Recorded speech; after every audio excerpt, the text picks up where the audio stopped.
asalaamaaleykum mbokk yi asalaamaaleykum askan bi asalaamaaleykum internetu Dak Médina yéen ñi safoo faale ñu du ñu suivre ñu ngi leen di wax jërëjëf di leen nuyu yéen ñëpp ku nekk sa tur ak sant l'analyse de la semaine ñoo dellu si waat man ak Pape Moussa Sow bugg waxtaanee li nga xam ne moo xew ci biir semaine bii ñëw biir semaine bi weesu du moins mu y a beaucoup de rebondissements quand même Pape Moussa ginnaaw su ma la bàyyee nga nuyoog internet yi. ma laaj la déjà yan fait marquant moo la jàpp moom nga retenir ci semaine bi ñu nekk nii di waaj a jeex tey.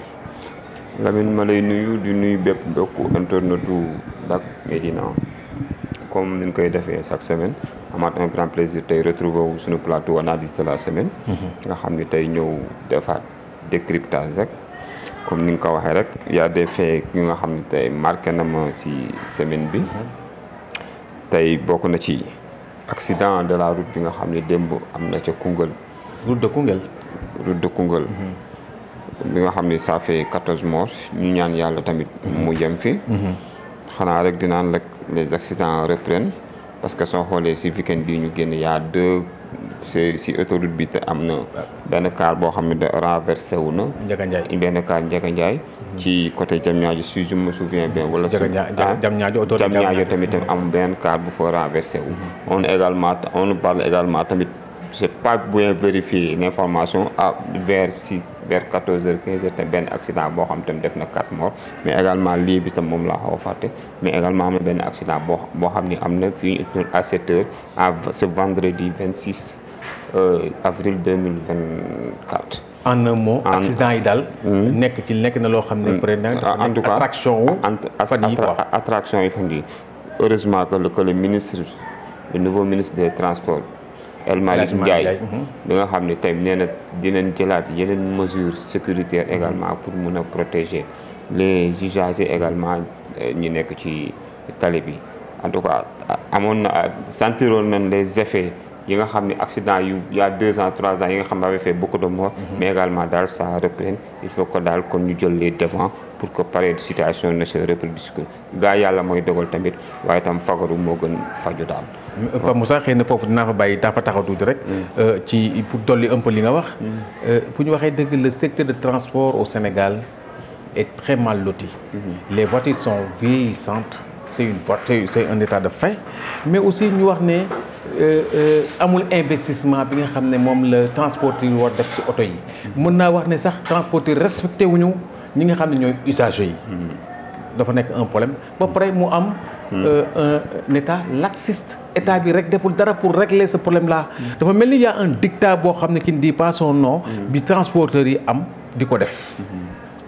muy lu doy waar daal en tout cas gouvernement de rupture lañ am peut-être que bon ce nouveau gouvernement va donner des mesures idoines. pour que pareille situation ne se reproduise plus. waaw bu ñu jógee ci loolu nag Lamine man tamit bon affaire de semaine bi ma marqué également mooy c'est la visite du président du conseil européen. Charles Michel. peut-être que soo xoolee mooy nekk le premier haute autorité boo xam ni ñëw na tey visiter Sénégal bu air Diomaye. également tamit ñu doon xaar tamit les attentes également tamit les discours qui vont tomber là-bas. également par rapport également tamit à la politique prônée par le président Diomaye famille moo tamit ay mots yu am solo génn fa. ñu jàpp ni tam nee na c'est un nouveau partenariat boo xam ni repensé. basé également tamit ci li nga xam ne tamit un partenariat gagnant-gagnant nga xam ne tamit day fekkante mutation actuelle boo xam ne ci monde bi te loolu tam daal muy lu am solo. te tamit loolu la rupture lañ wax te rupture boobu tam ñu ngi koy xaar tamit ci suñuy partenaires yi nga xam ne tamit partenaire stratégique gu réew mi. effectivement parce que xëy na li may wax rek mooy damay renforcer li nga wax. parce que li génn mooy partenariat repensé. partenariat rénové et fécondé. parce que xëy na ñett yu moo yooyu nga xam ne dafa génn ci li nga xam ne mooy li génn ci note yi nga xam ne le président Diomaye wax na ko. dañ koy retenir parce que yooyu c'est très important mooy partenariat ok mais dañu partenariat gagnant-gagnant dafay feeñ ci loolu hormis loolu. waaw hormis loolu tamit benn cri de cœur la Lamine bu moo xam ni am na parce que chaque fois. j'ai fait le constat su may xëy di yóbbu sama doom muy jàngi mais fii ci buntu maire bi état civil bi yu ma fay romb nit ñi di rang pour obtenir un papier administratif muy loo xam ni moom bu ma soxal la lu doy waar parce que tamit il faut un peu ñu retourner en arrière parce que ça fait près de 2 ans il y a le problème des travailleurs de la fonction publique waaw mooy problème fonctionnaire travail public fonction publique yi nga xam ni tamit devrait être au niveau d'égalité avec les fonctionnaires qui sont dans l'administration waaw en tout cas am na situation boo xam ni y a d'honnêtes situations d'honnêtes citoyens yoo xam ni tamit il am conséquences yi ñu ngi koy dund te mooy lu ñu war a indi solution lu ñu war a indi solution parce que parfois da ngay dégg surtout nag ci lu jëm ci état civil bi fa la gën a méttee les usagers de l'état civil nga soxla acte de naissance wala soxla acte de décès wala nga loo xam ne dafa war a gaaw mais parfois y a combien de pertes te loolu war nañ ci daal mun a wax daal loolu daal sama cri de cœur la. li nga wax ni loolu c'est vrai cri de cœur bu jar a wax la parce que këyit. dafa nekk loo xam ne dafa soxal ñi te ñëpp dañu am droit am ko. mu nekk quelque chose boo xam ne wut këyit extrait de naissance. bulletin de naissance dafa nekk lu gën a terre à terre au Sénégal mais bokk na ci jamono yi li gën a jafe. et ça pose problème parce que boo war a def examen dañ la koy laaj xale yi dañuy am problème boobu soo waree wuti yenn këyit dañ la koy laaj. mu nekk quelque chose de nécessaire donc wut këyit c'est indispensable ñu ngi doon wax ne dañuy def li nga xam ne mooy. digitalisation. am na ñu ko commencé sax mais loolu ça tarde ba léegi à être effectif te loolu vraiment war nañ ci yegg nga xam dañ ko def bu ko defee dina gën a noppal ñi nii war nga mën toog Tamba wut jot sa kayit. à l'heure actuelle en 2024 daal. fracture numérique bi nga xam ne quand on nous parle de fracture numérique. chercher un papier administratif ne devrait même pas durer 30 minutes. Effectivement, en un clic. waaw parce que tamit parfois li naan les lenteurs administratives moo yéexal réew mi. te loolu daal war na ci mën a jóg taxaw daal mu gën a gaaw. ok su weesoo loolu. li ñu bëgg a waxtaanee. day nekk pratiquement sur 4 axes. bon premier axe bi mooy. après li nga xam ne mooy troisième conseil des ministres. génn na ci ay nomination yow ban appréciation nga ci am. ban gis-gis nga am ci li nga xam ne génn na ci nomination surtout yi nga xam ne génn na fa. waaw Lamine comme ni ñu ko waxee rek chaque fois gouvernement bu bees rek tamit avec de nouvelles têtes. On s'y attendait depuis presque longtemps parce que keroog rek maa ngi lire cette semaine. benn article boo xam ni sur l'observateur qui parlait de la psychose également des DG nga xam ni chaque fois conseil des ministres ñi nga xaar tamit ñu wàcc leen parce que daf lay leer ne tamit quand il y a un nouveau gouvernement tamit il y a de nouvelles têtes. il y a une nouvelle ère et c'est le cas également avec le gouvernement Diomaye. Bon gis nañ que il y a de nouveaux ministres qui sont nommés mais également tamit il y a également les directeurs généraux également tamit ñi nga xam des postes à pourvoir des postes à pourvoir yoo nga xam ni tamit tey un changement majeur boo xam ni tamit bari na fi daal. ñun ñu ngi koy xaar. nit ñu ngi koy xaar. chaque au sortie des conseils ministres. ñu ngi xaar ay DG yu war a ñëw ñu ngi xaar ay DG yoo xam ne dañ leen jëlee. waaw ñu ngi xaar ay DG yu war a ñëw ñi nga xam ne tamit war nañ dem mais li ci am solo rek mooy peut-être que les gens ont axé un peu le discours sur également tamit qui on va nommer. Le profil de l'emploi. Le profil de l'emploi parce que tamit am na ñu naan sax le président s'est régné nga xam ne parce que dafa waxoon ay il va faire des appels d'offres. yenn poste directionnel. yenn poste directionnel mais man c'est que fi may accès rek ci li may wax mooy président dans sa profession de foi dafa waxoon s'il est élu de mettre en place une administration non infondée et au pouvoir public loolu ci profession de foi la mu ne pour certains emplois de haute fonction publique et du secteur privé il va faire un appel à candidature pour certains. Mais c'est clair, il a dit certains. Mais c'est clair qu'il a dit certains. Est-ce que c'est ce qui a amené la confusion? Mais tamit il faut que ñu lire un bon français oui. Parce que tamit le président tamit il a un souci de transparence. Oui. Mais tamit il a besoin de mettre ses hommes de confiance dans des postes clés. Effectivement. Parce que lu ci mel ni port lu ci mel ni RTS. lu ci mel ni yeneen direction yooyu yëpp parce que tamit il a besoin de mettre ces zones de confiance. Peut-être que nag y a des postes yoo xam ne tamit am na foo xam ne foofu daf lay demander daf lay mettre appel d'offre lay mettre y a des postes de la micro de financement. lu ci mel ni FONSIS lu ci mel ni DER. lu ci mel ni FONSIP là parce que problème bi mooy gis nga poste yooyu ça avait amené des frustrations. parce que tamit soo xoolee les financements c'était dafa manqué woon transparence kaay jàppale ma wala yow yaa bokk ci man ma soutenir la alors loolu ça ne doit pas être le cas lu ci mel ni tamit ay les programmes foofu mën nañu fa def ay des appels d'offres mais man d'après ni ma ko jàngate je suis en phase avec le président sur ces nominations parce que tamit nit ki tam yaa xam sa programme yaay def sa élaboration programme yow yaa xam nan nga ciy àndal parce que tamit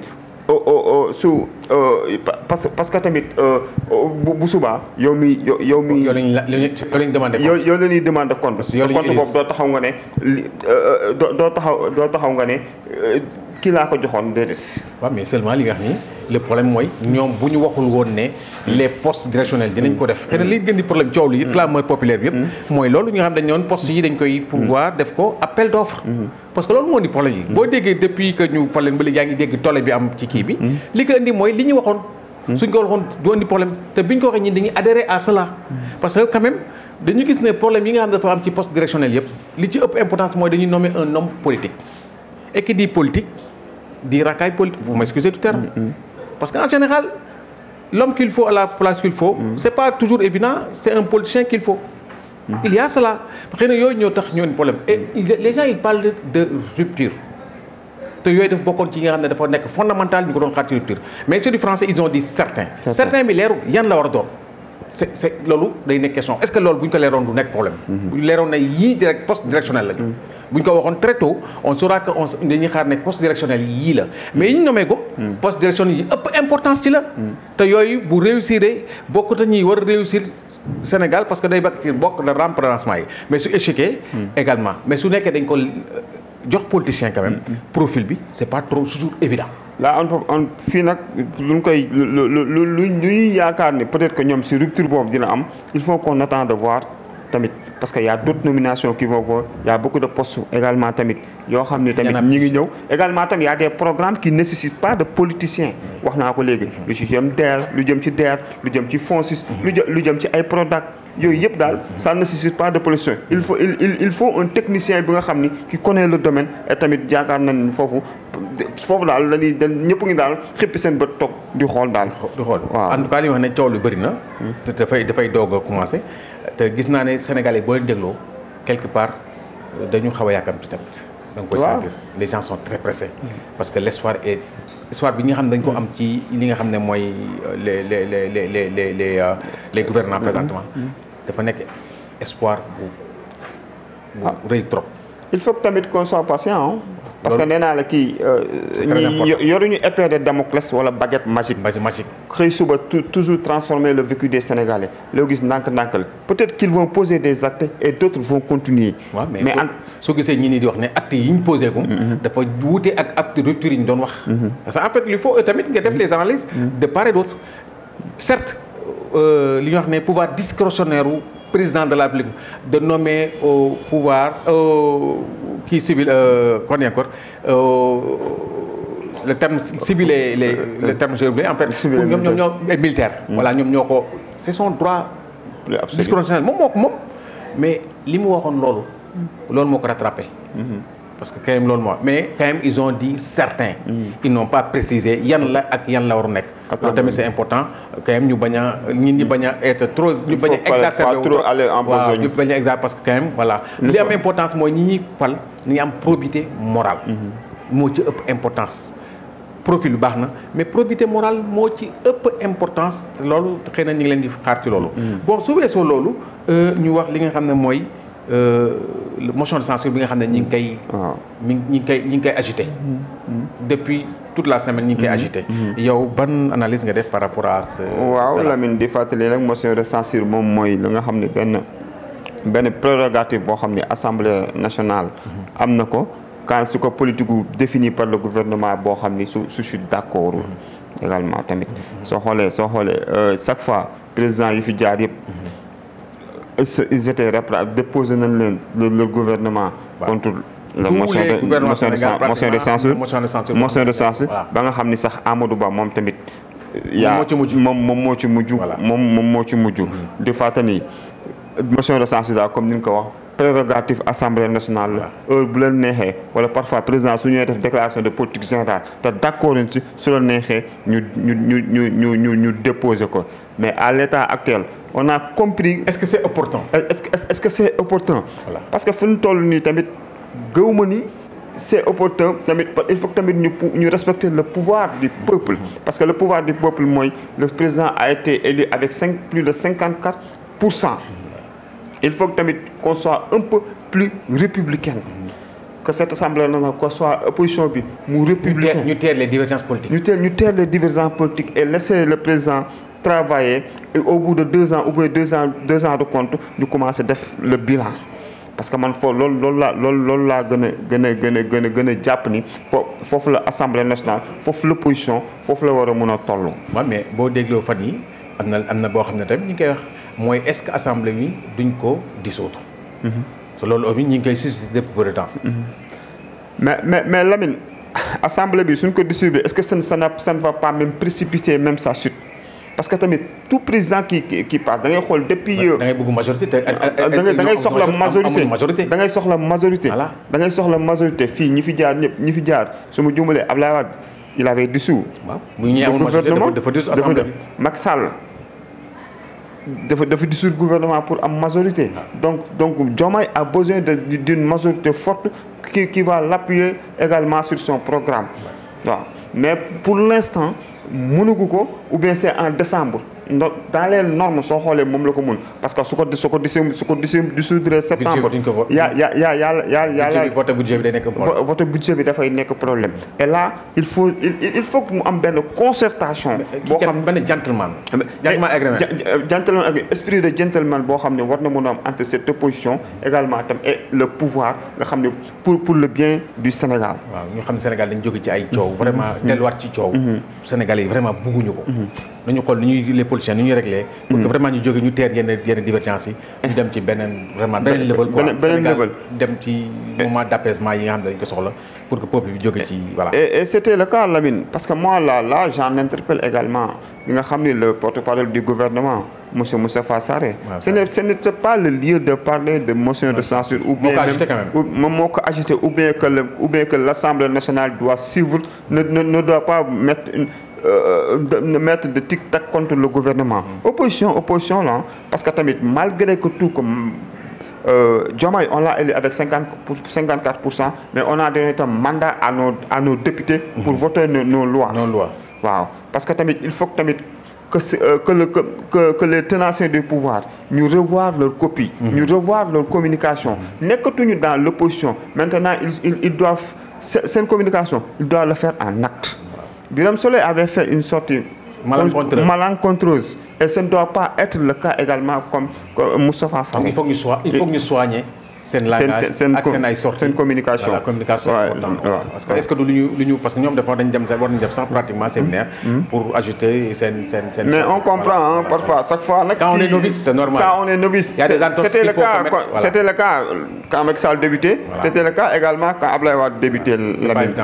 C'est pas trop évident. Et peut-être qu'entre-temps bon un peu en cours de route ils vont soigner également ces lacunes là. Ok suñu jógee ci loolu. fan yi président Diomaye recevoir na patronat bi ak syndicalistes yi yow ban analyse ngay def par rapport ak réception bi. waaw Lamine bon pour diriger un État également on a besoin d'un calme également d'une quiétude waaw accalmie boo xam dafay dal parce que tamit kenn du natable les derniers moments du président Macky Sall il y avait une forte tension sociale des revendications par-ci des grèves par-là également ponctué également par un climat politique délétère. Aujourd'hui il y a l'accalmie également tamit président Diomaye moom mooy le président de tous les Sénégalais parce que tam su lépp dalee rek également tam il va travailler en toute quiétude tension sociale bi avec les syndicats tam ku ci nekk mën a dal mu mën a wax ak ñoom ci fulla ak fayda tamit ñu wàññi revendication mu mën a teg ses plans pour le patronat muy lu ci am solo également pour comment trouver des solutions pour l'emploi des jeunes, comment trouver des solutions également contre la vie chère. Vie chère surtout. waaw surtout la vie chère. bon ñu ci am benn yaakaar ba bi nga xam ni ba nga xam ni panier de la ménagère nga xam ni sa astut bu ndaw wala loo yor rek di nga mën a dund si jàmm ak salaam. Sénégalais yi soufflé. Sénégal yi soufflé. voilà soufflé tuuti man xëy na li ma ci retenir mooy syndicalistes yi dem nañu c'est normal parce que mais dañ ciy gis ne Sénégal su màgget lañu rek amul xale. loolu dafa nekk un problème c'est des gens qui étaient là ils ont traversé pratiquement tous les régimes. c'est les mêmes en fait c'est ça. patronat bi c'est presque le même patronat qui ont traversé tous les régimes. en fait ça pose problème il faut que ñu régénérer. alternance générationnelle également dans ces autres structures. waaw ñi ngay gis la ñu jëm ci syndicat bi. c'est les mêmes personnes. Mody Guiro. Cheikh Diop Mademba Sock.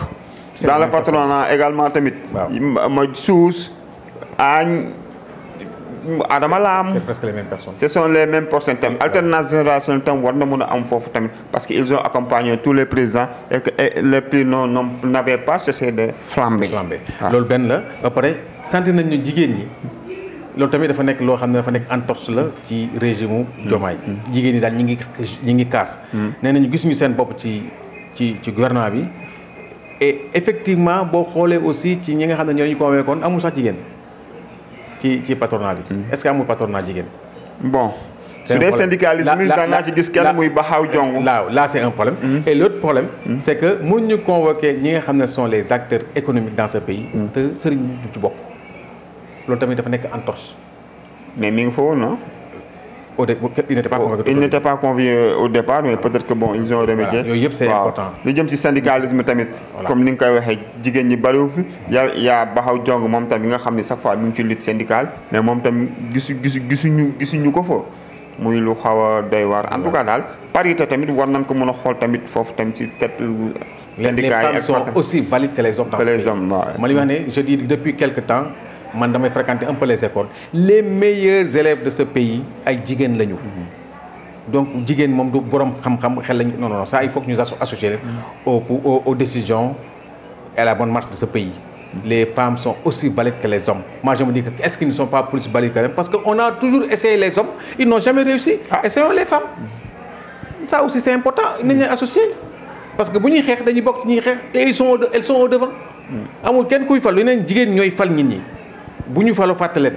Loolu tamit c'est pas bon. Il faut que les politiciens ñu remédient à cela. OK. Voilà. Bu ñu weesoo loolu ñu dem ci sport bi. Muy match bi nga xam ne mooy bon on dit que derby la. Waa jaar nee nañ du derby. waa Pikine ñoo ko def derby. Mais Lamine bon en tout cas c'est un match choc boo xam ne chaque année day def attraction. day def tache d'huile également si dans les férus du sport sénégalais également ñëpp di nga xaar parce que du Pikine ak en plus de Pikine et Jaraaf des Médinois également tam Sénégal yëpp ñoo koy xaar muy match choc. waaw vraiment Jaraaf tamit également tamit deux équipes ñoo xam ne ñi ngi nekk en tête du classement. Le troisième contre le quatrième qui va recevoir le troisième. waaw vraiment tout koo xam ne ñoo xam ne tam ñi ngi lutter également pour mun a jëli championnat moom mooy yóbbu match bi également tamit si niveau haut niveau boobu. vraiment mais je dis que match Jaraaf Niayes laay wax parce que bu njëkk ba Niayes c'est l'ancêtre de l'AS Pikine. Ça a toujours amené des attractions. Ça a été toujours des matchs très disputés. Parfois très heurtés. Parce que li ñu wax ne ñoom day nekk banlieue contre parce que loolu day am toujours banlieue contre Dakar parce que loolu dafa mës a nekk xëy na les données am na ay kii yu changé mais toujours match day nekk des matchs vraiment choc. Et bu nga déglu li nga xam ne moom le président supporteru waaw mu nekk vraiment une sortie malencontreuse vraiment tamit vraiment malencontreuse parce que tamit Jaraaf parce que Pikine avait joué ici match aller 0-0 mais dans un esprit fair play par rapport bi nga xam ne daaw Jaraaf yéen ko foofu en championnat gagné leen fa 1-0 en coupe du Sénégal tam mu gagné leen fa avec des violences également mais fii ren bi ñu ko footballé au match aller c'est avec fair play malgré que l'équipe pikinoise ne s'est pas les supporters pikinois ne se sont pas déplacés mais fair play lañ ko joué ñu ñibbi si jàmm ñuy salaam am na yoo xam ne y a des choses yoo xam ni laajuñu ko fa. sport parce que moom da ngay xool amul ak violence. man chaque fois je vois même sax que ce sont les présidents des supporters qui vont calmer les gens. mais moom en tout cas le président des supporters de l'AS Pikine on lui donne un carton rouge parce que tamit lui ne doit pas réveiller les démons de la violence. effectivement c'est vrai parce que sport violence amul place. amul place am ci sport. sport fo la comme on dit discipline. parce qu'en fait dañu koy fàtte seen on dit discipline sport football discipline la. discipline c'est du français. donc dafa am importance te li may encore une fois Jaraaf dafa am slogan yaru yeewu yeete. c'est important loolu dañ ko war a dundee di ko jëfee mu nekk quelque chose boo xam ne dafa war a am son rayonnement sur l'échiquier du sport au Sénégal. En tout cas, nous, ce qu'on a vu ici, Iba Mar, on a assisté à tous les matchs. On a vu que chaque fois, sans se chauffer, hein, l'équipe adverse day football après génn dem ñibbi peut-être que c'est Jaraaf dañ leen di xaar yeneen dëkk yi ñu leen di xaar te terrain sax soo xoolee y a pas beaucoup de chaufferie Guédiawaye yeneen Tëngéej tout ça amul échauffourée jàmm ak salaam la am après. violence bi wàññi par rapport ak l'année dernière. am na ay mesures fortes yoo xam ne tamit ligue bi jël na ko. waaw ligue bi waaw muy par rapport également tam déplacement supporters yi. parce que tam provocation. daana ci am ak yooyu. parce que xooñ yi moo doon indi génn problème yëpp waaw xooñ loolu vraiment non dañuy saluer cette mesure ligue bi parce que tam pas mal de joueurs ont été sanctionnés ku ci mel ni góoru Jaraaf Cheikh Ndoye sanctionné nañ ko 2 matchs ak 350 000. loolu c'est pratique culturelle c'est pratique mystique n'ont pas le droit également dans un terrain de football sur un championnat qui se dit professionnel. voilà mën na ñàkk mbokk yi pratiquement lii la ñu indi woon tey waxtaane ko ma bàyyi leen nga tàggatoo. amin ma amaatoon un grand plaisir ñoon la doon leen décortiquer l'actualité de la semaine. doon jéem tamit suñu xel ak suñu xalaat rek di indi liñ ci xalaat rek di yaakaar nag que les gens ont bien apprécié. En tout cas yow ma lay gërëm personnellement mon maître qui me donne également pas mal de conseils également qui me recadre vraiment di la sant di la gërëm di gërëm Adama mi nekk ci régie bi nekk ci caméra bi Mans l'infatigable tamit nekk ci caméra bi également Mbacké borom lamb ji également tamit ma koy sant di ko gërëm également tamit di ko ñaanal yàlla gën ko may wér gi yaram waaw vraiment tamit di gërëm Papa Gueye mi nekkoon ci coordination bi Malick mi nekkoon ci coordination bi di jaajëfal ñëpp di leen jox dig daje ba semaine prochaine incha allah. li ñuy wax nag DAC c'est une famille soo waxee te kenn tudd nga ñëpp toute l'équipe de DAC dañ leen di remercier parce que ñëpp dañuy lu ñu xam lu ñu mën dañ koy mettre au service de DAC pour que nit ñi nga xam ne dañuy réceptionner seen biir kër bu ñu toogee gis lu rafet dégg lu nopp mën a dégg jëriñu ci loolu kese mooy sunu mission ñun li ñu wax rendez-vous semaine prochaine ci beneen analyse wasalaam.